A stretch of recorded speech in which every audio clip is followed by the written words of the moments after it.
delicious things to eat. The popcorn can't be beat. The sparkling drinks are just dandy. The chocolate bars and the candy. It's not just watching a movie. It's very different.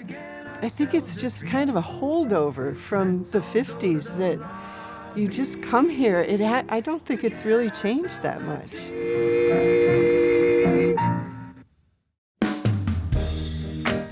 Hi, folks. What do you want to see tonight? Michael Youngden came up here in 1974 to manage the Mansfield Drive-In. And it was in a sorry state of disrepair. Weeds and grass everywhere. He had to really clean it up, and he worked very hard to get it going. That became his passion. Just thought that there was a way to make it work and that I could make something happen. And I was also thinking about the fact that someday I'd be the only one doing this.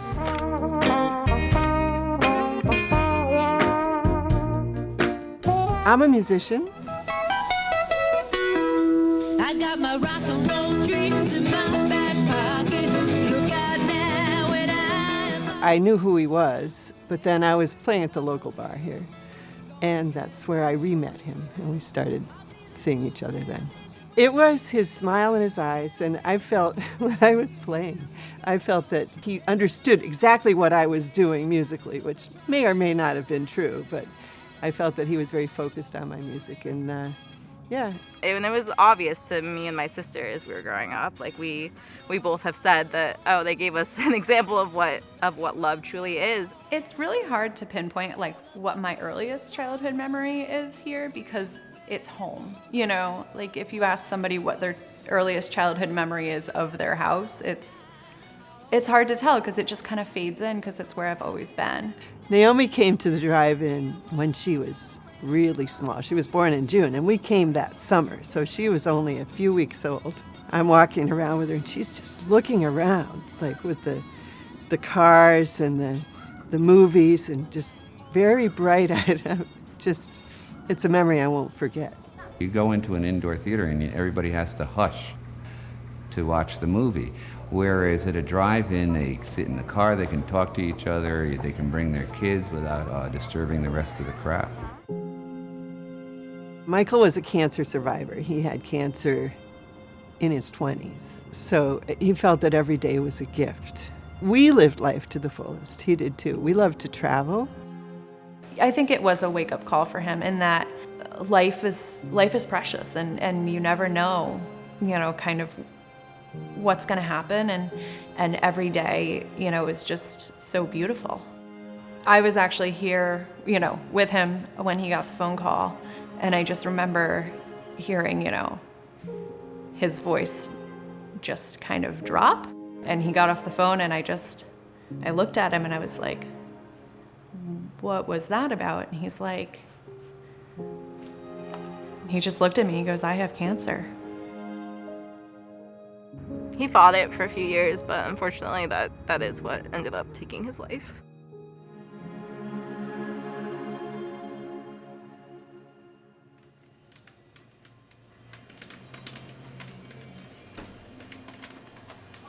Hurry, hurry, hurry! Step right over to our refreshment center for the most extravagant array of refreshment goodies ever assembled under one roof. Enjoy breathtaking, mouth-watering goodies.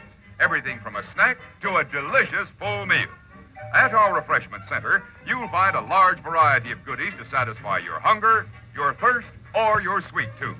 We've really gone out of our way to keep it 1950s, and it is, I think, a little bit more authentic 1950s. We kind of want people to feel like they're in a time capsule in a lot of ways and also not in some ways. We try to keep it classic. We have a big old-fashioned popcorn machine. So there is some nostalgic, but then it also became somewhat high-tech in that we had to go digital or else we wouldn't be in business. There's no film anymore. So that was a big investment in 2012. So won't you come and take a ride with me? I can't think of any better company than you and I driving all around town with the radio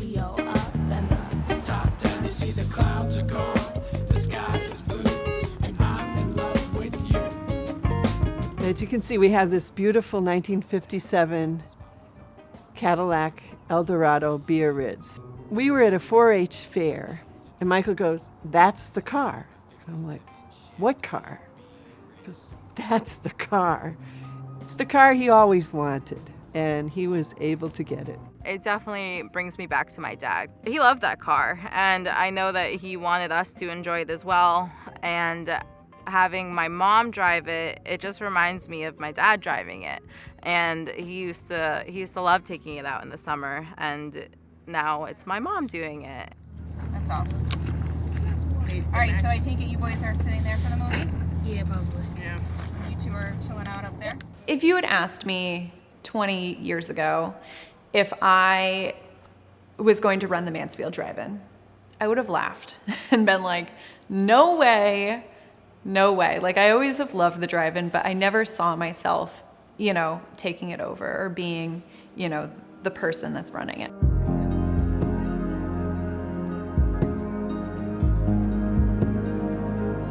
It was kind of a tough decision for me because there were parts of me that wasn't sure if I wanted to do the drive-in for my whole life or whatever that entailed, but I felt as though it was very important for me and my sister to kind of be involved in it.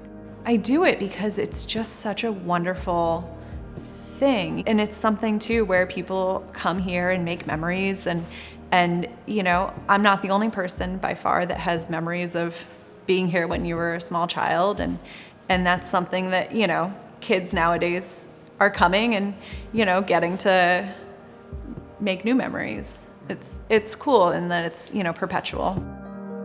So my dad, his life was the drive-in, and that translated to our family. And I think that it grew past what my dad had necessarily planned it to be, because now it is something where the community sees it as a family event. And I think it does show how he started this one thing, hoping that it was gonna do okay. He kind of brought it back from when it was pretty much failing, and he made it into this really big, beautiful, family-friendly event, and it was like passing the torch.